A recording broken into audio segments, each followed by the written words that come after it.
When the trailer for Volume 4 came out, fans noticed a little bit of a change.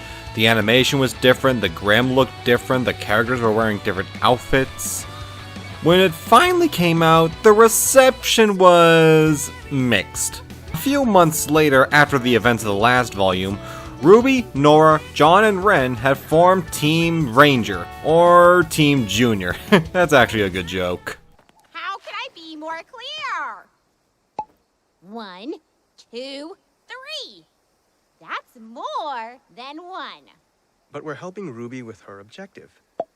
Wouldn't that make her the leader? Guys, we need to focus. Also, Junior is way cooler. Anyway, they're on their way to Haven to avenge the ones who perished during the fall of Beacon. It's also revealed that Crow is following them, making sure that they're alright. Trouble starts brewing when the mastermind behind everything, Salem, has a keen interest in Ruby. So she sends in her henchwoman Tyrion to chase after them. Thankfully, Crow intervenes, but winds up getting poisoned by Tyrion. Now Team Ranger has to find help to cure Crow from his condition. However, they're being stalked by one particular Grimm that Ren and Nora have a history with. Meanwhile, the rest of Team RWBY are having their own personal situations. Yang is still recovering from the experience, Blake is trying to make amends with her parents, and Weiss is dealing with her father. Meanwhile, a farm boy named Oscar starts hearing the voice of Professor Ozpin in his head. So what are the pros and cons of Volume 4? Actually, it's a double-edged sword. Volume 4 is a rather slow volume, which makes room for character development and exposition, but there is very little action scenes. Scenes involving Team Ranger is kinda where the volume falls apart. I mean, they're supposed to be traveling in the countryside. That should be interesting, but they always arrive in these destroyed, abandoned places. I mean, it worked the first time, but for the third time, it becomes really tiring. It does get a little interesting when we see Ren and Nora's backstory and how they became close friends. We do get an expansion on the Maidens by introducing the relics, really powerful items that can do whatever. As important as that is, I would rather have more Ruby struggling with keeping her new team's morale up and the world around her. Kinda like what they did in the comics.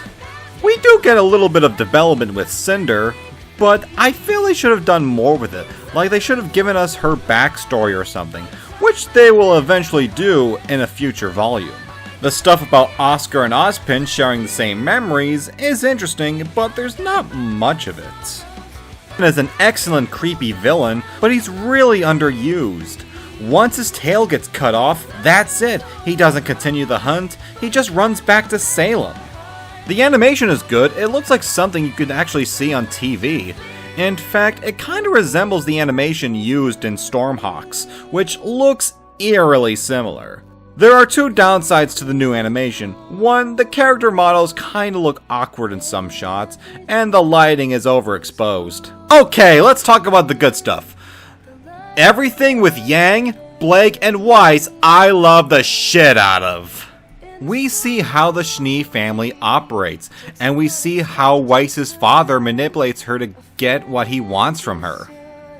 I also love that crazy butler that Weiss has that actually acts like a real parental figure. We see the polar opposite with Blake's parents, Kali and Gira. Get it? Blake and her father pulls on my heartstrings every time I watch it.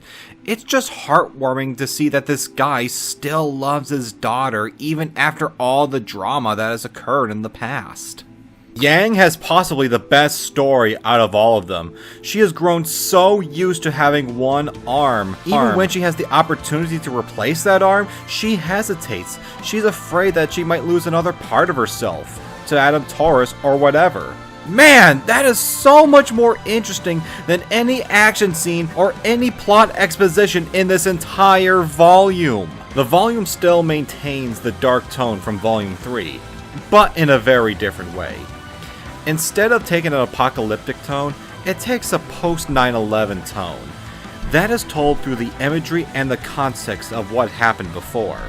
The Grimm are more creative in this volume, especially the one that appears at the end of the volume. Powerful scene in the volume is where John trains to a recording of Pierre and Nikos. Not only is this scene beautifully animated, but the emotions in this scene is incredibly strong. There is little to no dialogue outside of the recording, and everything is told through John's facial expression. I know that this review is all over the place, but this volume is all over the place. The stuff I like, I really like, and the stuff I don't like isn't bad, it's just not interesting. I'm glad I saw those scenes, and I'm glad RWBY is still going strong even without Monty. I don't have anything else to say, but I'm moving on to the next volume. Quite hospitable.